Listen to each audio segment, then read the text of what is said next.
Students, welcome to Siva's English grammar.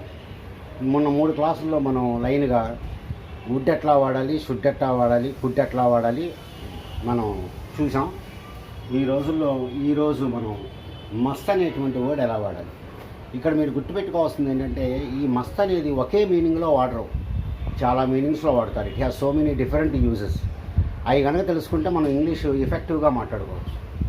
అది so మస్త్ అనేది ఆక్సిలరీ వెర్బ్, హెల్పింగ్ వెర్బ్ అంటాం. హెల్పింగ్ వెర్బ్ అని చెప్పి అంటాం. దీని మస్ట్ ఒక నాట్ పెట్టాలి అంటే మీరు మస్ట్ పక్కనే పెట్టాలి నాట్. చూడండి, you must come, you must not come, you must go, you must not go. అది మామూలుగా నెగిటివ్స్ రాసే పద్ధతి అనమాట. అదే మీరు క్వశ్చన్స్ కనుక రాయాలనుకోండి, మస్ట్ ముందు పెడితే అయిపోతుంది. ఫర్ ఎగ్జాంపుల్ చూడండి, you must go, must you go, అది క్వశ్చన్ ఫామ్ అనమాట. కాబట్టి ఈ హెల్పింగ్ వెర్బ్స్ చాలా ఉపయోగంగా ఉంటే వీటి డిఫరెంట్ యూజెస్ మనం ఈరోజు క్లాస్లో మనం నేర్చుకుందాం. సో ఫస్ట్ ఉపయోగం ఏంటి అంటే, ఫస్ట్ వన్ వచ్చేసి ఆబ్లిగేషన్ అండ్ నెసెసిటీ. అది ఆబ్లిగేషన్ అనమాట. ఆబ్లిగేషన్ అంటే ఏంటి, మళ్ళీ ఇక్కడ నువ్వు తప్పకుండా చేయాలి అని. ఆబ్లిగేషన్ అంటే ఇట్ ఈజ్ ఇంపార్టెంట్ అని, నీకు చాయిస్ లేదు అని. నీకు చాయిస్ లేదు, ఇంకా వేరే చాయిస్ లేదు, దాన్ని చెప్పడానికి మనం ఆబ్లిగేషన్ అని చెప్పి అంటాం. అది నీ అవసరం కూడా, కాబట్టి ఈ విధంగా మనం వాడతాం అనమాట. ఇప్పుడు చూడండి, మీ టీచర్ చెప్పుద్ది, you must read the entire text book అని చెప్పేసింది మీ టీచర్. అంటే బాబు నీకు ఇంకో అవకాశం లేదు, టెక్స్ట్ బుక్ మొత్తం చదవాల్సిందే అని. You must read the entire text book అండి. అలాగే చూడండి, you must answer all the questions, అన్నీ ఆన్సర్ చేయాల్సిందే, నీకు చాయిస్ లేదు అని చెప్పి చెప్పడం అనమాట. ఈ విధంగా చెప్పడాన్ని మనం ఈ ఆబ్లిగేషన్ అండ్ నెసెసిటీ కింద మనం వాడతాం అనమాట. Right. I must prepare well for the exams. నేను ప్రిపేర్ అవ్వాల్సిందే, నాకు చాయిస్ లేదు. ఈ విధంగా చెప్పడాన్ని మనం ఆబ్లిగేషన్ అండ్ నెసెసిటీ అని చెప్పి అంటాం. అలాగే చూడండి, you must respect your teachers. కాబట్టి ఇక్కడ అన్ని చోట్ల మనం ఆబ్లిగేషన్ అనేటువంటి వర్డ్ ఉపయోగించాం. ఆబ్లిగేషన్ అంటే ఇంపార్టెంట్ అని. బాబు నీకు తప్పదురా బాబు, నీకు ఇంకో చాయిస్ లేదు అని చెప్పడాన్ని ఫస్ట్ ఉపయోగం అనమాట. చాలా మంచి ఉపయోగం. ఈ విధంగా మీరు వాడుతూ ఉండండి సెంటెన్సెస్లో.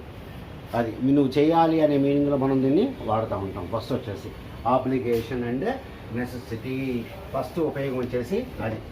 రైట్. రెండోది కంక్లూజన్స్.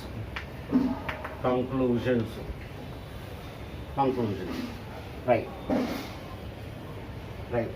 కంక్లూజన్స్ అంటే ఎవరన్నా ఒక విషయం చెప్పారనుకోండి, దాని నుంచి మనం అర్థం చేసుకుంటాం అన్నమాట. ఇంకో మీనింగ్ మనం తెచ్చుకుంటాం. ఒక ఆయన మీతో ఏం చెప్పాడంటే, అరే నేను రాత్రంతా పని చేశాను అని చెప్పాడు. అప్పుడు మనం ఏం చెప్తాం, యూ మస్ట్ బీ టయర్డ్. నువ్వు బాగా అలసిపోయి ఉంటావు అని చెప్తాం. కాబట్టి మస్ట్ బీ టయర్డ్, నువ్వు బాగా అలసిపోయి ఉంటావు అంటే వాడు చెప్పిన స్టేట్మెంట్ నుంచి మీరు ఒక మీనింగ్ లాగారనమాట. అది. So you must be tired. అది. ఒకడు ఏం చెప్పాడంటే, అరే నేను అసలు ఏమి తినలేదు పొద్దున్నుంచి అంటాడు. You must be hungry. నీకు బాగా ఆకలిగా ఉండొచ్చు అని. సో కంక్లూజన్, ఒకళ్ళు చెప్పిన దాని నుంచి మనం ఈ విధంగా మనం చెప్తూ ఉంటాం అన్నమాట. కాబట్టి ఇదంతా కూడా మన ప్రజెంట్ టెన్స్లో వాడుతుంటాం. యూ మస్ట్ బీ హంగ్రీ, నీకు బాగా ఆకలిగా ఉంటుంది, నీకు బాగా అలసిపోయి ఉంటావు ఏంటి. ఈ విధంగా మనం ఈ కంక్లూజన్, ఒకటి చెప్పిన స్టేట్మెంట్ నుంచి మనం కంక్లూజన్స్ చెప్తాం అన్నమాట. అలాగే చూడండి, అరే రాజు ఎగ్జామ్ ఫెయిల్ అయ్యాడు అని చెప్తే he must be very sad. అలా కంక్లూజన్స్ అనమాట. అలాగే ఏం చెప్తారంటే, అరే Raju has got a lottery అని చెప్పాడు, అడిగి లాటరీ వచ్చింది. ఏం చెప్తారు మీరు, he must be very happy. అరే వాడికి బిజినెస్లో మొత్తం లాస్ వచ్చేసింది అని చెప్తాం, he must be very sad. ఈ విధంగా మనం ఈ కంక్లూజన్స్ డ్రా చేస్తాం. ఒకటి చెప్పిన దాని నుంచి మనం కంక్లూజన్స్ డ్రా చేయడానికి మనం ఏం వాడతాం, మస్త్ అనేది మనం వాడతాం అన్నమాట. వాడుతూ ఉంటాం అన్నమాట. రైట్. అది. అలా ఇదంతా కూడా ప్రజెంట్ టెన్స్లో జరుగుద్ది. మనకి ప్రజెంట్ టెన్స్లో జరుగుద్ది. మరి పాస్ట్ టెన్స్లో ఎలా చెప్పాలి? పాస్ట్ టెన్స్లో కూడా మనం చెప్పొచ్చు కదా ఈ సెంటెన్స్. అంటే వాడి కోపం వచ్చి ఉండొచ్చు, వాడు ట్రైన్ మిస్ అయ్యి ఉండొచ్చు అని చెప్పి మనం చెప్తాం కదా పాస్ట్లో. చూడండి, హీ మస్ట్ హ్యావ్ బీన్ అని చెప్పి చెప్తాం. పాస్ట్ టెన్స్లో చెప్పాలంటే he must have been angry, వాడికి బాగా కోపం వచ్చి ఉంటుంది పాస్ట్ టెన్స్లో. ఇందాక చెప్పింది మనం ప్రజెంట్ టెన్స్లో he must be hungry, he must be tired అని. దాన్ని మనం పాస్ట్ టెన్స్లో చెప్పాలంటే he must have been angry, వాడికి బాగా కోపం వచ్చి ఉంటుంది. అది అలాగే చూడండి, he must have missed the bus, he must have missed the bus, ఆడి బస్సు మిస్ అయి ఉండొచ్చు. He must have missed the bus. అది వాడు నిన్న గుర్రపు రేసులకు వెళ్ళాడరా, చాలా సాడ్గా ఉన్నాడని చెప్తాం. He must have lost his money. Must have తర్వాత మనం థర్డ్ ఫామ్ వాడుతున్నాం, lose, lost. So he must have lost his money. వాడు డబ్బులు మొత్తం కూడా పోగొట్టుకొని ఉండుంటాడు. కాబట్టి ఈ విధంగా మనం కంక్లూజన్స్ చేస్తాం. ప్రిడిక్షన్స్ అనమాట, ఊహించడం. Prediction correct word. కంక్లూజన్స్ అంటే ప్రిడిక్షన్స్ అంటే ఊహించడం. ఒకటి చెప్పిన దాని నుంచి మనం చెప్తాం అనమాట. అది అరే మన ఫ్రెండ్ ఏబిపిఎస్ ఎగ్జామ్ పాస్ అయ్యాడు అంటే he must have been, pass అయ్యాడంటే పాస్ట్ టెన్స్లో అనమాట. పాస్ అయ్యాడంటే he must have been very happy, వాడు బాగా సంతోషంగా ఉండొచ్చు. అరే వాడికి అబ్బాయి పుట్టాడు, a son was born to him అని చెప్తే he must have been very happy, వాడు బాగా సంతోషంగా ఉంటాడు పాస్ట్ టెన్స్లో. ఈ విధంగా మనం కంక్లూజన్స్, మనం ఎవరైనా ప్రిడిక్షన్స్ అనమాట, ఊహించడం అనమాట. ఇప్పుడు చూడండి, she must have missed the bus, ఆవిడ బస్సు మిస్ అయిపోయి ఉంటుంది పాస్ట్ టెన్స్లో ఆవిడ బస్సు మిస్ అయిపోయి ఉంటుంది అని చెప్పి మనం ఊహిస్తున్నాం అనమాట. ఊహించడాన్ని మనం ఏమంటాం, ప్రిడిక్షన్స్ అండ్ కంక్లూజన్స్ అని చెప్పి మనం చెప్తాం. చూడండి, ఇన్ని రకాలుగా వాడతారు. మనం ఒక్కొక్క వెర్బ్ని మనం ఇన్ని రకాలుగా వాడతాం. మనకి మస్ట్ అంటే ఒకటే మీనింగ్ తెలుసు, మస్ట్ అంటే తప్పకుండా అనే మీనింగ్లో వాడేస్తుంటాం మనం. అలా కాదు, చాలా డిఫరెంట్ యూజెస్ ఉన్నాయి. రైట్. అలాగే చూడండి, రూల్స్ చాలా ఉపయోగం. Rules and laws. రూల్స్ ఉంటాయి. రూల్స్ చెప్పడానికి మనం ఎప్పుడు కూడా మస్ట్ అనేది వాడతాం. Right. Every student must come in school uniform.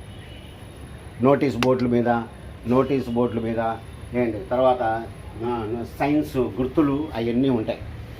Sign boards మీద, నోటీస్ బోర్డ్స్ మీద ఇట్లా రాస్తారు. ఎవ్రీ స్టూడెంట్ మస్ట్ బీ అంటే అది రూల్ అనమాట. Every student must be in school uniform. అది every student must come in school uniform. Right. ఇట్లా. అలాగే చూడండి, every one must come to school before the bell rings. Every student must come. అది ఈ విధంగా చెప్పడానికి మనం రూల్స్ అండ్ రెగ్యులేషన్స్ కింద మనం వాడతాం. నోటీస్ బోర్డులో ఉంటాయి. నోటీస్ బోర్డులో ఈ విధంగా మనకి ఉంటాయి అన్నమాట. రైట్. కాబట్టి ఈ విధంగా మనం రూల్స్ చెప్పడానికి ఈ విధంగా వాడతాం. Right. Every one must pay the income tax. Every one must pay the income tax. అది ఈ విధంగా మనం చెప్తూ ఉంటాం అన్నమాట. ఇక్కడ రూల్స్ చెప్పేటప్పుడు ఇది ఎక్కువగా మనం వాడతాం. Everybody must wear white uniform. Everybody must pay the income tax. Right. ఈ విధంగా చెప్పడాన్ని మనం రూల్స్ అండ్ రెగ్యులేషన్స్ ఉంటాం. ఇదే మనం నెగిటివ్లో కూడా చెప్తాం. రైట్. ఎవ్రీ వన్ చూడండి, you must not smoke. Rules అనమాట. You must not smoke. You must not wear electrical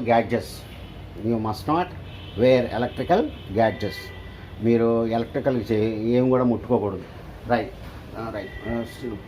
students must not take calculators to the examination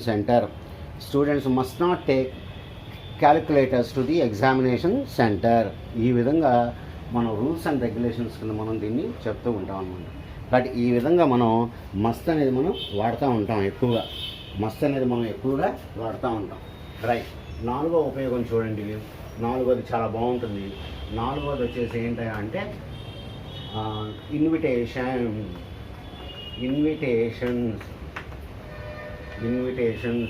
చేయడం. రైట్. ఇన్వైట్ చేయడం.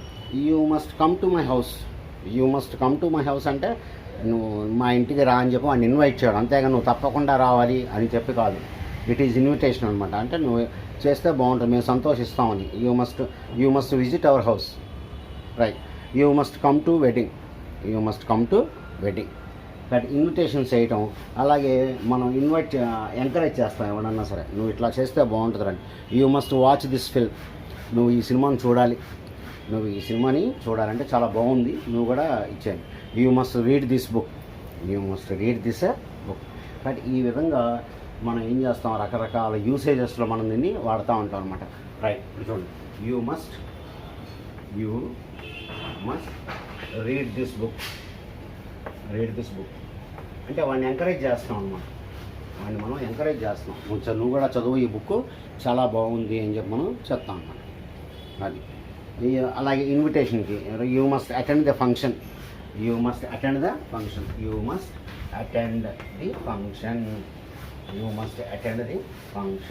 విధంగా మనం ఇవన్నీ కూడా చేస్తూ ఉంటాం. కాబట్టి మస్త్ అనేది చూసారా ఇన్ని రకాలుగా వాడతాం, మనకి ఎప్పుడు కూడా ఒక మీనింగే తెలుసు. కాబట్టి మస్త్ అనేది మనం ఆబ్లిగేషన్ కింద వాడాం, తర్వాత ప్రిడిక్షన్స్ కింద వాడాం, తర్వాత ప్రిడిక్షన్స్ పాస్ట్ టెన్స్లో ఉంటే ఏ విధంగా ఉంటుందని చెప్పి వాడాం అండి, పాస్ట్ టెన్స్ ఉంటే అట్లా వాడాం, తర్వాత ఇన్వైట్ చేయడానికి వాడాం, తర్వాత వచ్చేసి లాస్ట్ ఏంటి రూల్స్ అండ్ రెగ్యులేషన్స్లో మనం మస్త్ అనేది ఎక్కువగా వాడుతుంటాం. కాబట్టి ఈ విధంగా మనం చిన్ని వాక్యాల నుంచి స్టార్ట్ అవ్వాలన్నమాట. చిన్ని వాక్యాల నుంచి స్టార్ట్ అయితే మనకు చాలా ఈజీగా ఉంటుంది ఇంగ్లీష్ మొత్తం కూడా.